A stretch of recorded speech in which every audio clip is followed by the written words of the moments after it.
안녕하세요. 2025년 11월 첫째 주 미국 증시, 여러분의 소스 자료를 바탕으로 한 딥다이브, 지금 바로 시작하겠습니다. 이번 주는 기술주들이 좀 크게 흔들렸고요.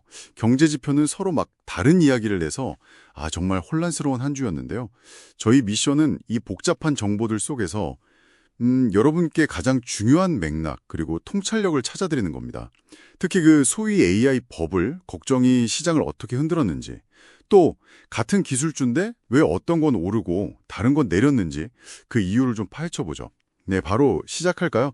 먼저 시장 전반을 보면 나스닥이 마이너스 2.22%, S&P 500은 마이너스 1.75% 하락했어요.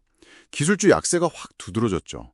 특히 화요일에요. 그 주요 은행 CEO들이 시장 버블 가능성을 딱 언급하니까 AI 관련 주식들이 막 출렁였어요. 이게 그냥 단순 경고는 아닌 것 같은데 어떻게 보시나요? 네, 여기서 정말 흥미로운 지점은요. 그동안 시장을 이끌었던 가장 뜨거운 테마, 그러니까 AI가 순식간에 밸류에이션 리스크, 이거 너무 비싼 거 아니야? 하는 그런 걱정거리로 확 바뀌었다는 겁니다. 사실 S&P 500 지수에서 기술주 비중이 한 36% 정도 되는데 다른 섹터에 숨어있는 거대 기술주들 있잖아요. 그런 것까지 합치면 실제로는 거의 50%에 육박하거든요. 와, 50%요? 생각보다 훨씬 높은데요? 네, 그렇죠. 그러니까 이번 하락은 경제 전체가 흔들린다 이런 것보다는요. 그동안 시장을 뜨겁게 달궜던 AI 테마 자체에 대한 투자자들의 고민이 좀 깊어졌다. 이렇게 해석하는 게 더 정확해 보입니다. 그렇군요. AI 자체에 대한 열기가 조금은 식었다 이런 말씀이시네요. 근데 경제 상황 자체도 이거 정말 해석하기 어렵더라고요.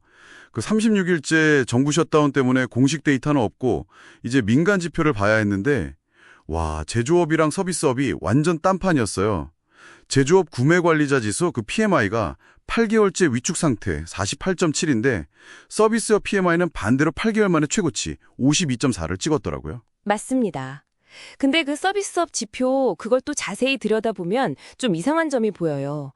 지수는 좋은데 그 세부 항목인 고용은 오히려 위축. 48.2로 나왔고요. 기업들이 느끼는 물가 압력은 2년 만에 최고치. 70.0이거든요.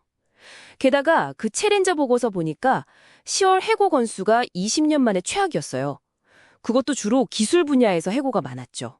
아니 서비스업 경기는 좋다면서요. 근데 고용은 줄고 해고는 늘고 물가 압력은 커진다.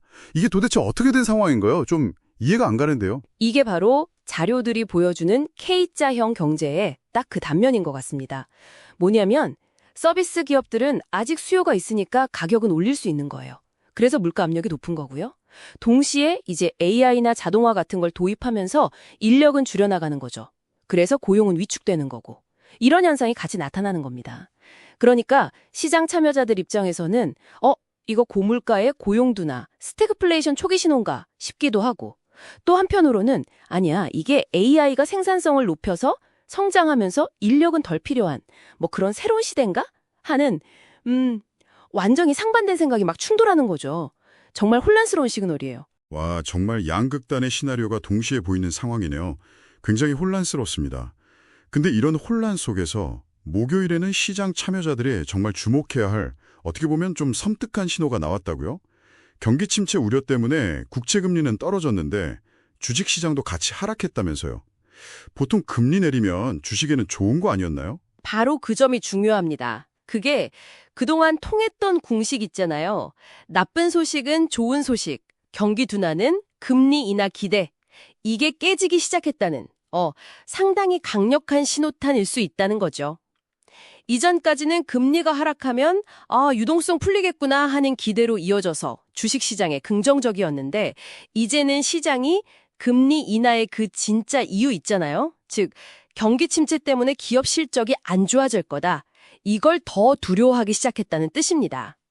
그러니까 경기 침체라는 공포가 유동성에 대한 기대를 그냥 압도하기 시작한 거예요.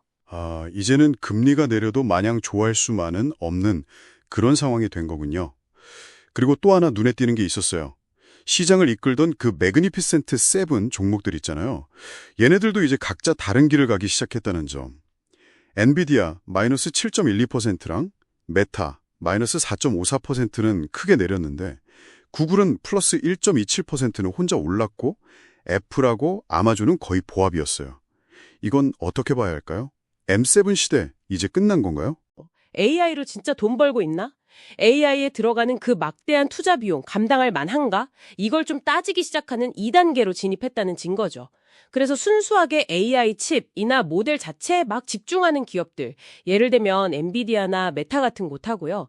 AI를 기반으로 해서 아주 강력한 플랫폼을 가진 기업들, 뭐 구글, 아마존, 마이크로소프트 같은 곳을 투자자들이 이제 구분하기 시작했다는 겁니다. 이제 M7을 그냥 하나의 덩어리로 보고 투자하는 전략은 좀 재검토가 필요해 보입니다. 그렇군요. 정리를 좀 해보면 이번 주는 AI에 대한 높은 기대감이 근데 이 가격이 맞나? 하는 그런 현실적인 고민으로 바뀌면서 기술주 하락을 이끌었고요.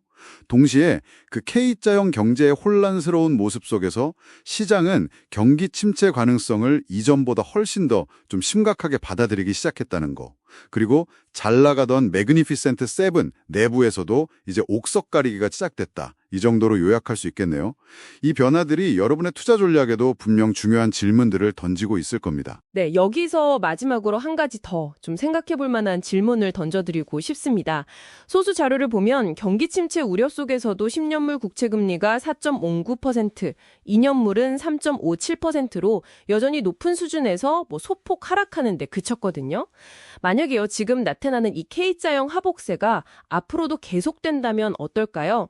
그러니까 AI가 이끄는 생산성 향상이 경제 전체가 아니라 아주 일부 기술 기업이나 부유층 이런 쪽에만 집중되고 나머지 대부분의 산업과 사람들은 계속해서 어려움을 겪는 그런 상황 말입니다. 이것이 단순한 경기 침체를 넘어서 어쩌면 시장이 아직 제대로 가격에 반영하지 못하고 있는 더 깊은 어떤 사회 경제적 불균형이나 구조적인 불안정성을 만들어낼 위험은 없을까요? 이 극단적인 양극화가 여러분의 장기적인 자산 배분이나 위험 관리에 어떤 정말 예상치 못한 변수를 가져올 수 있을지 한 번쯤 진지하게 고민해 보시면 좋겠습니다.